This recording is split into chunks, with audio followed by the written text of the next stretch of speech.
Into the ropes and off. A flying tackle by and a drop kick. 10 pounds of pure gold. Got to hold this just a minute. You want a little bit more? I'm the world heavyweight champion. Gotta be the best of me. He's more to me than anything I've ever done in wrestling. They call this the 10 pounds of gold. The championship has existed in its current proper form since 19... That was pretty hard, and look at Buddy going to work now. Oh! Hey everybody, it's Durger time. Thank you for joining me once again for another episode of Billy Corgan's NWA. We had to make some tough calls last episode, and unfortunately AEW has raided us, and we have a bunch of people leaving, including Tessa Blanchard, Natty Neidhart, a whole bunch of others. But I think we got what we needed. We're paying a heavy price for it, unfortunately, because we are letting a lot of people go, and we are keeping Pillman with a $17,000 a month contract exclusive rate. This is what we needed to keep him. 5-year deal. It's pricey. Financially, we don't know if this is really gonna go well for us, but we'll make do with it. We also were talking about potentially moving Power down to only 1 hour, which I think might not be a bad idea, just financially speaking, because we are going to be going into the hole here this month. Now, granted, that this we haven't gotten our our sponsors fully in here, but we got most of them. We did do pretty okay in ticket sales and a little bit pay-per-view. So some of this is a little bit off because we would have had a pay-per-view this month, so it tends to be a little bit higher. But yeah, we're going to be spending a lot more money on the roster than normal, and that is certainly going to hurt. My emergency flag is, I think, if we go under 500,000 in terms of our finances, we got a good war chest. Because that's really what this is at this point. Is we don't have enough money to make, our own broadcaster right now, or do much to expand things, or make a training facility. So the money at this point is really for these moments to dump into people, to protect them, to protect our roster, and I'm fine with that. I'm fine with what we did. We do need to trim down the roster immensely. Though a lot of these people are actually in the tournaments right now.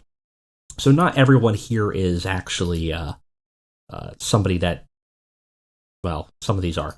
AR Fox is also going, but right now he's our Alliance champion, which is a fun little trick about that, is that we can hold on to him as long as we want, because we can just borrow him from the Alliance. With a normal borrow from either an Alliance loan, in which we ask for a one-time, person, where we can just go and say, hey, I want a loan of this person. They basically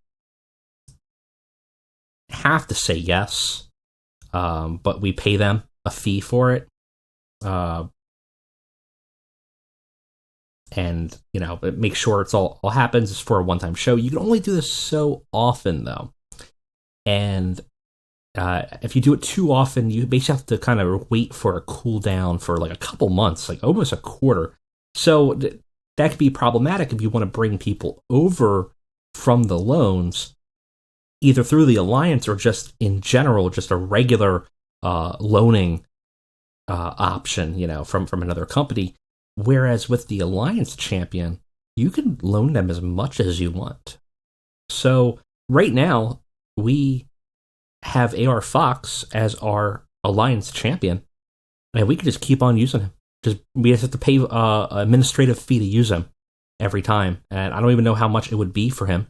We saw for a big eventer like Adam Page or Kenny's $1,300 plus his personal fee.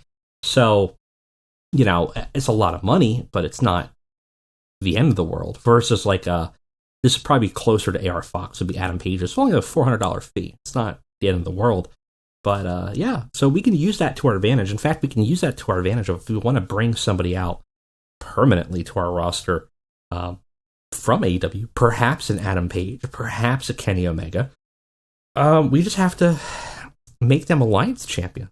In fact, if you want a tag team, all we have to do is make a tag team alliance title, and we could bring them over for a while. So there's definitely some interesting avenues there that we have to bring people over. But we do need to protect our roster, and I think we need to look at locking down some people. I think we need to lock down maybe Ace Austin. We lock down Pillman. I think we might need to lock down Kingston. Maybe even Drake. Probably, definitely Kingston. Oh, we're also losing Fatu, unfortunately. We could not keep him. They were just too expensive. So now we had to do an exclusive written, which is very expensive. But, and the reason why we did that was because that was essentially parallel to what AEW was offering, was an exclusive written contract.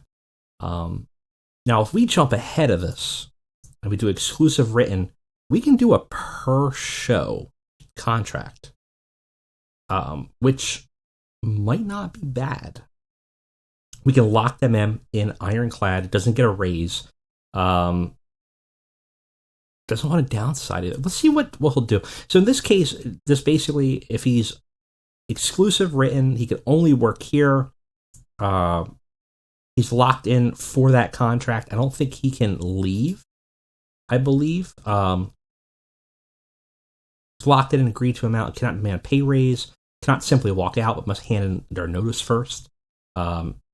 And if they were released, they are entitled to be paid compensation. Written deals can only be renegotiated within the last 28 days. So,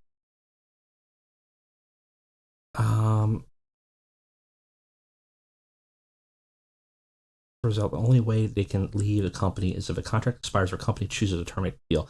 Because it's prohibitive nature, always expects a better deal, usually more money. So with an ironclad exclusive written, we basically lock them in.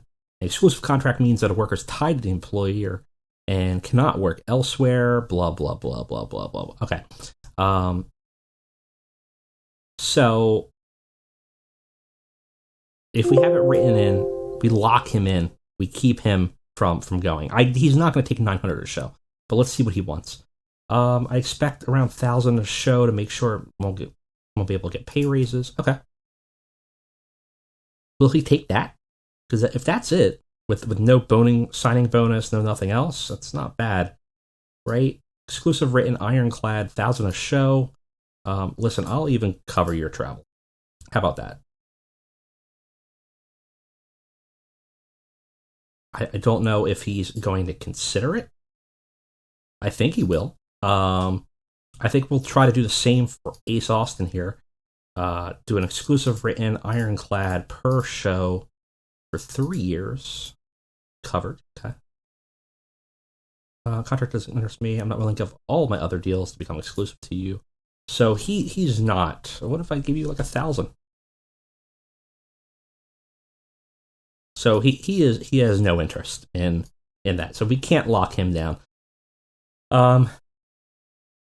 Aldus, we might want to do the same, though I don't think anyone's necessarily going to be running out of the window here to get him. Lose all the opportunities, definitely increase the amount of offering. He doesn't count. How about 1,000? Okay. So this is just trying to protect those, trying to block some potential theft. Everybody else, for the most part, I'm not too worried about. Nobody is grabbing Josephus, so we don't even need to worry about a contract for that. Ace Austin would be somebody I would want to protect, but right now, he's not willing to negotiate, so it doesn't really matter. The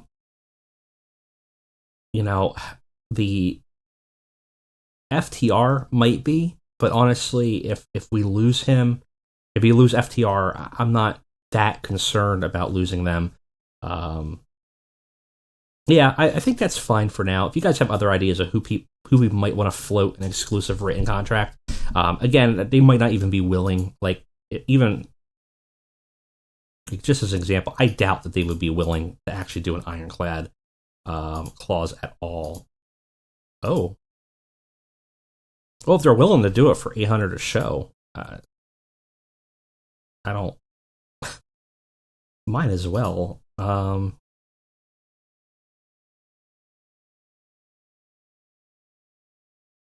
Sure. Okay. We might protect them too. So that gives us a little bit of protection here in terms of some of our wrestlers. And obviously, now the problem is that once you lock them in, they're protected too from you just firing them. So for 3 years, if I do let them go, I have to pay basically like an equivalent to their salary out for their lost income, which can be very expensive. So that's something to really keep in mind, that you're going to be, really, you have to do that for people that you're convinced that you're going to be keeping for the long haul. Eddie Kingston will keep for the long haul. Nick Aldus will always be here. He's a cornerstone. Ace Austin we would keep around. FTR will keep around. So it's not, you just got to be smart about it. And I think we did that here. Okay, so nothing else on the back end here. Let's get into the next show. We're going to still keep it 2 hours for now, but as we roll over into December, I'm going to look at how that financial situation looks. And for December on in our save, if it's looking dire, we might jump it back down to just one hour. Though this will be the first episode in December, so we'll be able to look at that first, but we'll commit to 2 hours in this one. We got some contract negotiations. All is right in the world with that.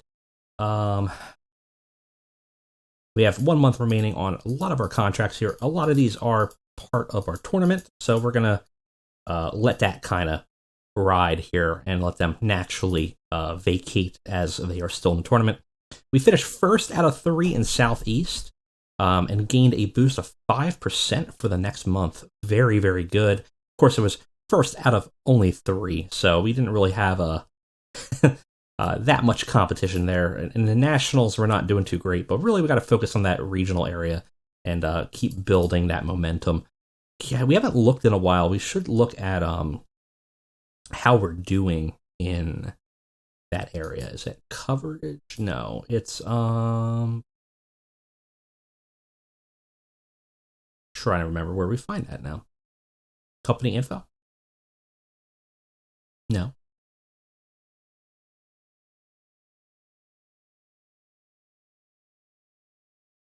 Might be on the first page. Let's take a look here real quick.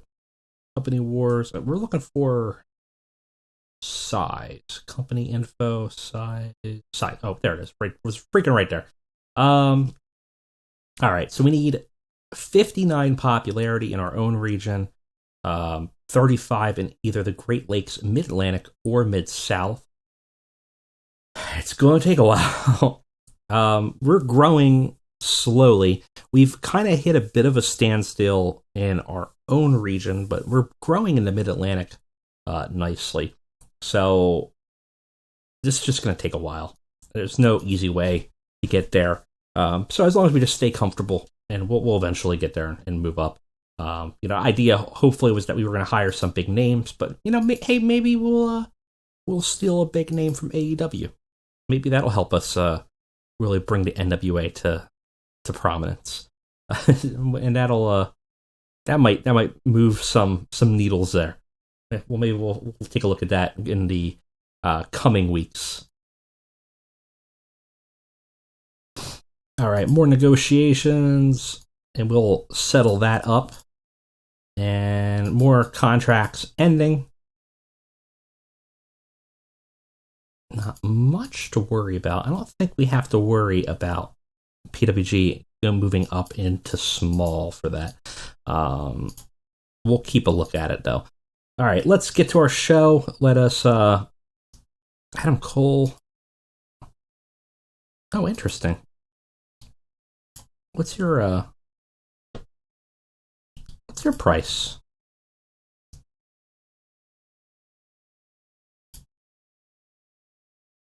$52 everywhere.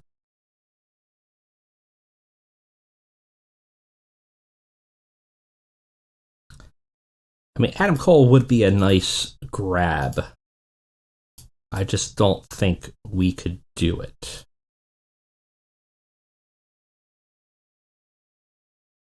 What's your rival offer? Oh yeah, they're dumping money. Like, we're not going to do that. So that's the thing, is that, like, even if I were to do like $2,500 a show, right, with him, I don't think he would. Like, he'll say, I'll take it, but there's another preferred option. And that's because they're guaranteeing, almost $20K a month, which is just, we did that for Pillman because we had no choice, but we don't have the resources to dump that kind of money into a person, especially when we're only booking 4 shows a week and then maybe 1 pay-per-view a month. You think about it, even if we were paying him, $3,000 a show, that would just then make the price. If his value is only $1,200, a month, there's no reason to jump up that, or a week. There's really no reason to jump up that much, because we're just not putting out that many shows. We're not doing house shows or anything like that. It's just not worth it. It doesn't make sense right now.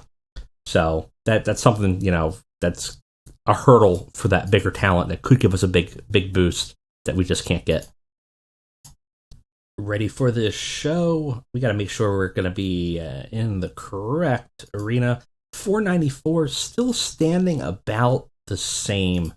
Not really growing in terms of attendance for these shows. Another good reason to maybe move it down to 1 hour, because we're not really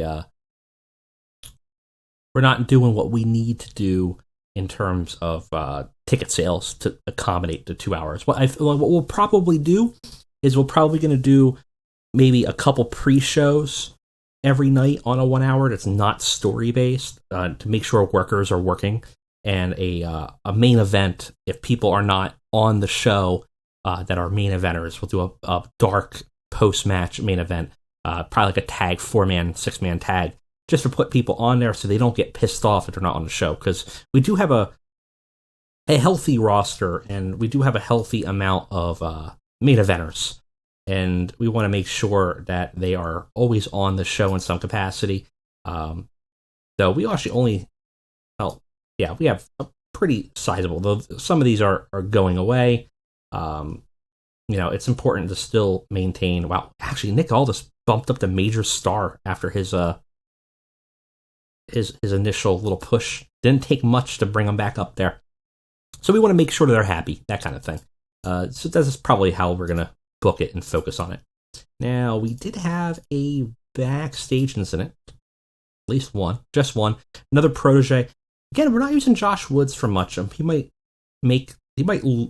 be taken out at some point. We might just drop him. Not really worth it. We are missing Mike Bailey, one of our refs. Not the end of the world. I'm going to meddle.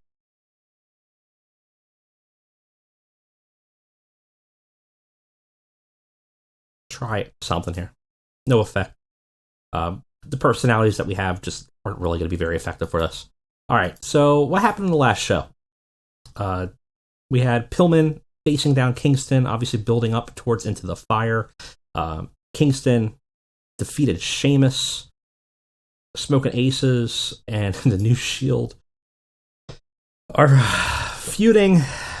Yeah, and Kimberly won the women's championship, and FTR are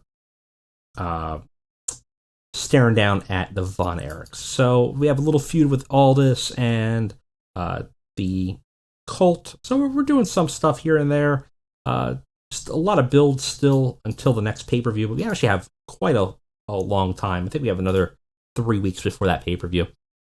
So I think what we'll try to do is put over as many people as we can, outside of the people that we are losing from the contracts at AEW. Try to build that momentum as best as we can. And hopefully put on a decent show that's as good as the last one. All right, let's book it.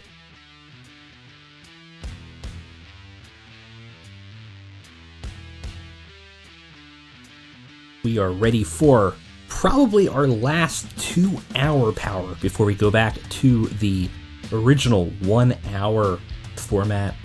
So we made a good use of it here as best as we could, and we'll have to see how it shakes out. I'm not sure how this rating is going to be tonight, but we will see. Let's go ahead and get on with the show. Starting in the pre-show, we have 3 for our Circle Squared tournament. Remember, we are judging them on the average of their athletic skills. So if we don't have a specific number, we're basically adding their lowest and highest potential scouted value, dividing it in half, and assuming that's the average. And it led to some interesting results, except for this match, in which Richard Holliday actually has immensely more athleticism on the average than Zachary Wentz, but Richard Holliday is leaving to AEW, so fuck him. And Zachary Wentz moves on to the next stage of the tournament. Holliday had a 51, Zachary Wentz had a 47, giving us a starting of the show of 51. Not too bad. Afterwards, we had Kamanato Jr., aka Microman, versus Chris Brooks. And in this one, Chris Brooks does defeat Microman in 9 minutes by submission and moves on in the tournament. This match is not great. Neither of them click. We do protect Microman for his new Shield storyline, so we have to protect him a little bit, but he is now knocked out of the tournament, and Chris Brooks moves on. And in a surprise upset, Jervis Cottonbelly has more athleticism by 9 points over Curtis Axel. That's right, the son of Mr. Perfect is less athletic than the guy who dresses up like a gentleman luchador. Not actually that shocking, but was a little shocking to me. It has a decent reaction from the crowd, but terrible wrestling. Jervis with a 25, Curtis with a 39. And Jervis moves on in tournament after getting a pinfall with a Liger Bomb. Gives us a 31 for the rating there, and the start of the show begins now. We start with temporary GM Tim Storm coming out and announcing that Natty and Tessa were going to get an opportunity to compete against Kimberly tonight. He talked to Kimberly, and Kimberly says she wants to be a fighting champion for the women's division, but both of them are basically evenly matched, so she's going to always be competing for the women's title, and she wants to make it a important mainstay for the show. And as such, Natty, the former champion, and Tessa, the number 1 contender, gets an opportunity to compete against each other, and the winner tonight will face Kimberly in sort of like the co-main event. It's actually not that bad of a segment. 38 could be worse, and should lead to some interesting events here. Meanwhile, as Tim Storm is outside, we cut to the back and we see Danhausen wearing a bad fake mustache, trying to sneak back into his office, where he gets accosted by security and tries to explain that he's not Danhausen.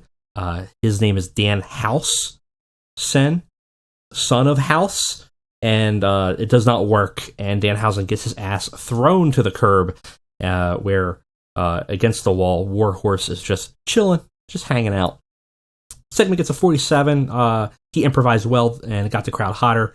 Danhausen's trying to become GM again after getting fired for potentially getting into a lawsuit with WWE over the usage of the term Shield.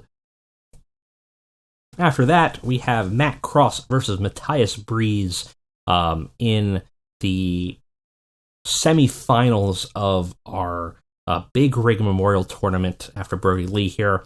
And Matt Cross defeats Matthias Breeze in 11 minutes, pinfall with death from above. I'm trying to give Matt Cross a little bit of a rub here, who I feel like always a great wrestler, but has been misused by many people, including us.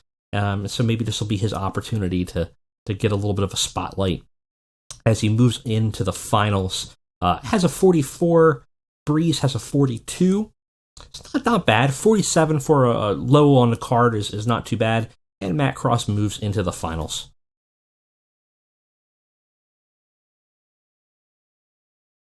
We move on to Ace Austin versus Curtis Axel, the sort of leaders, even though actually I think John Silver's the leader of the New Shield, so I don't know. Poor Curtis, actually, I should have put it as John Silver, because Curtis Axel had a fight in the pre-show. That's unfortunate for him. I should have thought about that.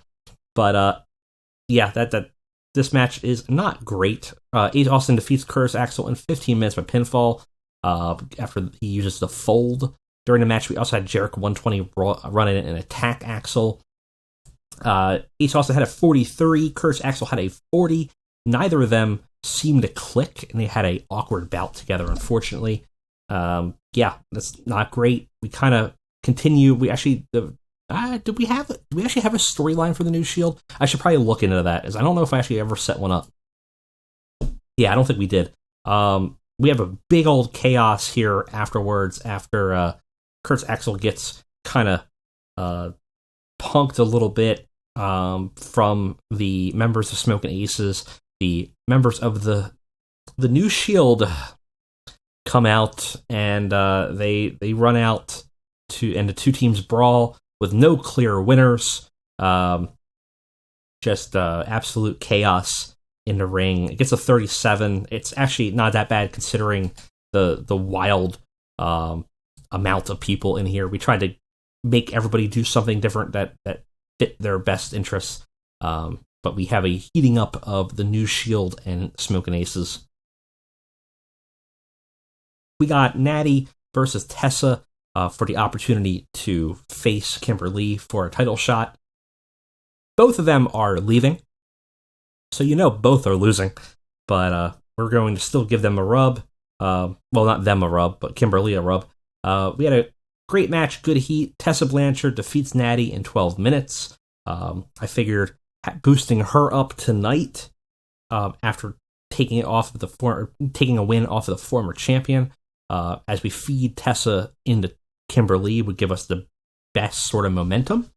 Hopefully. I don't know. We'll see.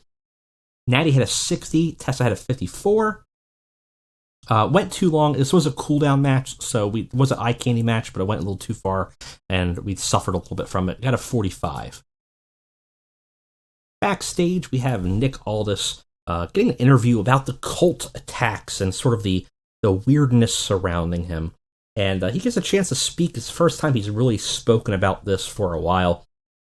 He former NWA champion, then leader of the boardroom, now kind of an outcast and a pariah in the locker room, and seemingly targeted as sort of this weak prey for targeting from Pentagon and Josephus and their cult, who are obviously championing this idea of sort of this natural selection in wrestlers, to only the strongest can survive and only they can endure the future of the NWA. And he talks about this in his interview. He says, Pentagon and Josephus seem to be preaching about the survival of the fittest, and decided that somehow I was on that chopping block. Well, I've had a few stumbles, and I may have lost sight of that path to glory that everyone's seeking. But make no mistake, I was world's champion for a reason. I was the longest reigning champion for a reason. And I will be again. My name is Nick Magnus Aldus. Not often called that full name anymore, but it was gifted to me for a reason. In Latin, Magnus means the great, and was granted upon the great Roman general Pompey, who led armies against unstoppable odds against a Gaul invasion. He was put in a corner, and Pompey didn't just lie down, accept defeat, run away, cower, and hide. He persevered and crushed his enemies. Don't put me in a corner, Josephus. If you do, you'll see what happens. So, getting a little bit of fire under him, a little bit of courage, despite the fact that he seems pretty fearful when out there in the ring, seemingly saying that he's going to stand and not lie down against them. And we'll have to see what Josephus and, more importantly, Pentagon say about this in the future, in the further weeks, as they kind of build up their story. Gets the crowd hotter. They enjoyed hearing him. Got us a 49 for the segment. We move on to the other semifinal for the Big Rig tournament. It's Ricky Starks versus Jason Cade, and Ricky Starks does defeat Jason Cade in 9 minutes of pinfall after using the Buster Keaton. Starks had a 36, Cade had a 39. Gets a segment rating of 34, which is kind of underwhelming, unfortunately, but gives Starks a little bit of a rub. And we're going to see Matt Cross versus Ricky Starks, two people that are kind of underutilized on our roster, having an opportunity to show their worth, which is kind of, what the Big Rig Memorial is all about. Afterwards, we do have an interview from Starks, just immediately after ringside, as someone comes up and asks him, how's he feel about his win? How's he feel about his challenger? Starks says that, it's his time, it's his opportunity, and he's not going to waste it. And he gets interrupted as Cross shows up ringside at the apron, just staring him down, and building up to the fact that they are going to have a match in the main event, the finals of the Big Rig Memorial Tournament. Two underutilized guys getting an opportunity to show what they are capable of. And we do start the storyline of the rise of Ricky Starks. But will this be his first win, or will this be another hurdle? In our co-main event, we have Kimberly versus Tessa Blanchard. And Kimberly obviously defeats Tessa Blanchard and makes defense number 1 as a fighting champion. Gets Tessa a little upset about this, but she's leaving, so who cares?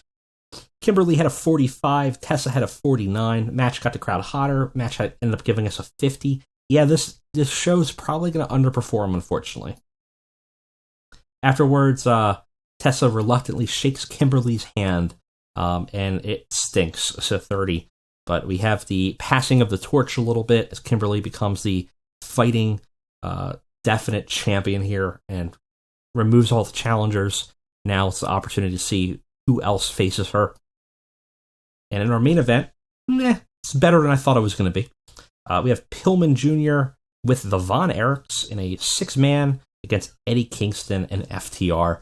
Doing a very sports entertainment main event for the show with a very sports entertainment finish, as it basically gets double DQ'd and drew out after the match descends into chaos, with all parties fighting. And we gain heat for both storylines.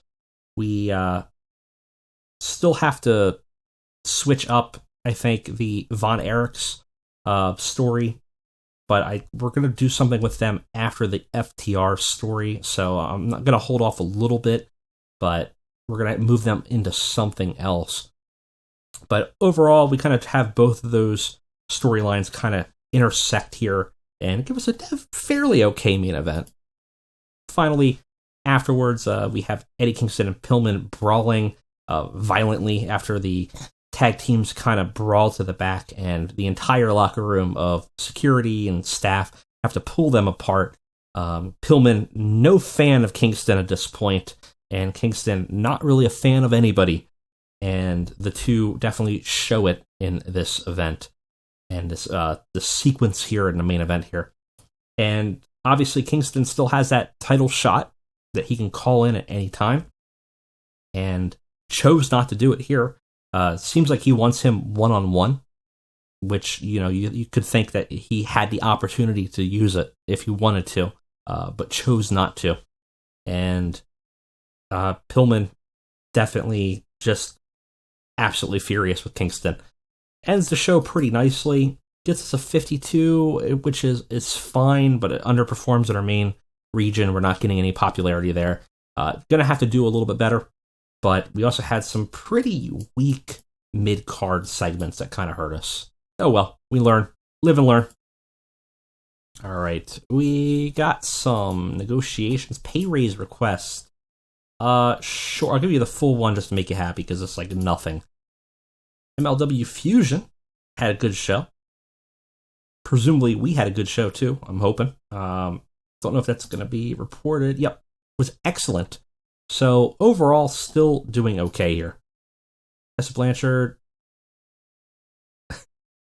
is on her way out dissing Ricky Morton, which is odd. We had a 0.04 for our TV ratings, which is not bad, about in par with what we've been getting for a bit here.